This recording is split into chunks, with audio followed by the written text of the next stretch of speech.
Merry Christmas. আমার ফ্রিজারের এই অবস্থা। ফ্রিজারটা কিছুতেই আমি বরফ মুক্ত করতে পারছি না, ফ্রস্ট ফ্রি নয়।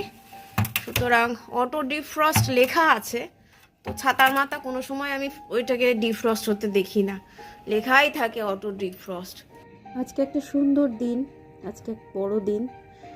দিনটা একটু বিক্ষিপ্তভাবে শুরু হবে, একটু বিক্ষিপ্তভাবে শেষ হবে ব্লগটা। যারা যেখানে আছেন তাদেরকে অনেক শুভেচ্ছা, বড়দিনের অনেক আনন্দ খুশি বয়ে আনুক। শুরু করছি আজকের ব্লগ। ভালো থাকুন সকলে, দেখতে থাকুন। হয়তো বিক্ষিপ্তভাবে শেষ হবে, আজকের দিনটা বানিয়ে গুছিয়ে দেবেন।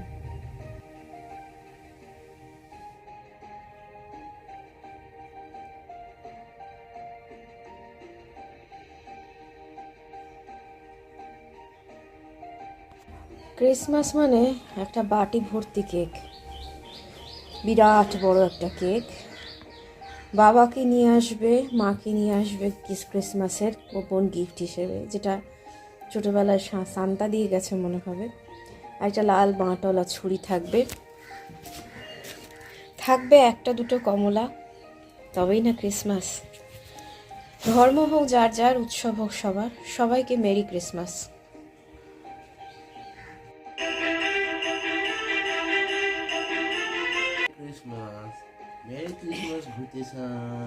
এই যে আমার ছেলে, এই দুই ছেলে।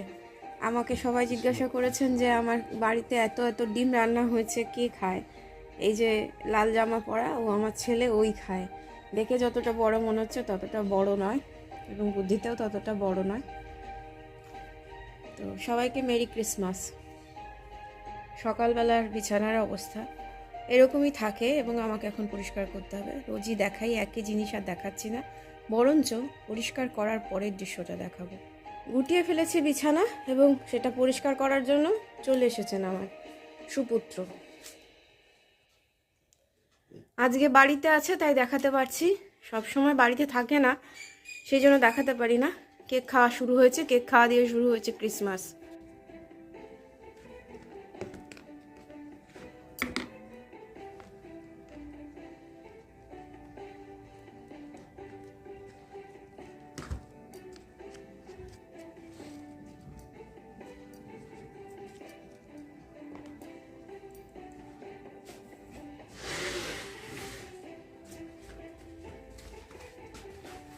নে,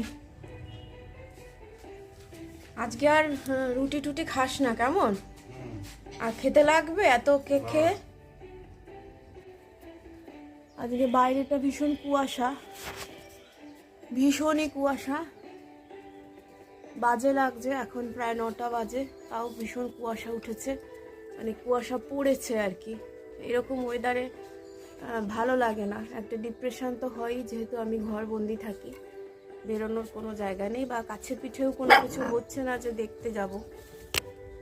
আর এই যে আমার বাইরের অতিথিরা, অতিথি বলবো, আরেকজন এখানে দেখতে পাচ্ছি না, একটু ওই যে কথা বলছে। অলরেডি বিস্কুট খাওয়া হয়ে গেছে, তাও এখানে আমার কাছে বিস্কুটের দাবি জানানো হচ্ছে। তো দেখা যাক আজকে 25শে ডিসেম্বর কোন জায়গা থেকে কোন জায়গায় নিয়ে যায় আমাদের সবাইকে। এখানে আজকে আমাদের স্পেশাল রান্না হচ্ছে ঘোতনের জন্য মাংসের ছাট। আমাদের জন্য কিছু হচ্ছে না, কারণ আমাদের রান্না করা আছে। এবং ছেলে যাবে, ছেলের অফিসের জায়গায়, সেখানে সেলিব্রেশন হবে, সেখানে যাবে। তো আমি গৃহবন্দী, আমার এই এই মুখ বন্ধ চোখ বন্ধ ওয়েদারে আমার ভীষণ বিরক্ত লাগে। দেখুন আমাদের একদম পাশাপাশি বাড়ি ঘর। হ্যাঁ, তো ওই ওই পাড়া বাড়ি থেকে কথা বললে এই বাড়িতে শোনা যায়। দেখুন বিড়াল বসে আছে, এই যে একটা পাঁচিল, এটা আমার বাড়ির পাঁচিল, পাঁচিল থেকে এই পাশে ঘর। তো এই যে আমার রান্নাঘরের দৃশ্য, রান্নাঘরটাই আপনারা বেশি দেখেন, আমি কিন্তু ঘর বাড়ি সবই দেখাই, সবাইকেই দেখাই। তো যারা আছেন আমার বাড়িতে তাদেরকে আমি সবাইকেই দেখাই। আমার বাড়িতে খুব বেশি লোক নেই, আমার রান্না দেখে মনে হতে পারে যে অনেক লোক, আসল কথা আমার শরীর ভালো থাকে না। এই যেমন কালকে সন্ধ্যের থেকে আবার শরীরটা বিগড়িয়েছে, সুতরাং ভালো লাগছে না।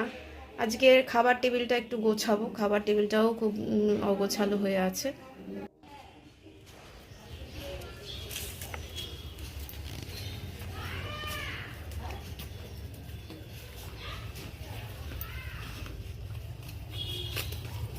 জামা কাপড় ধরে টানছিস কেন?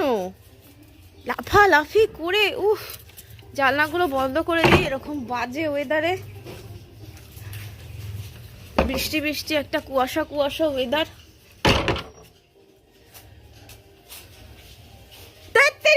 দেখুন দেখুন কি করছে, দেখুন দেখুন দেখুন অবস্থা, ভীষণই কুয়াশা। শেষটা এরকম বিক্ষিপ্তই থাক, কিছুটা অসমাপ্ত থাক।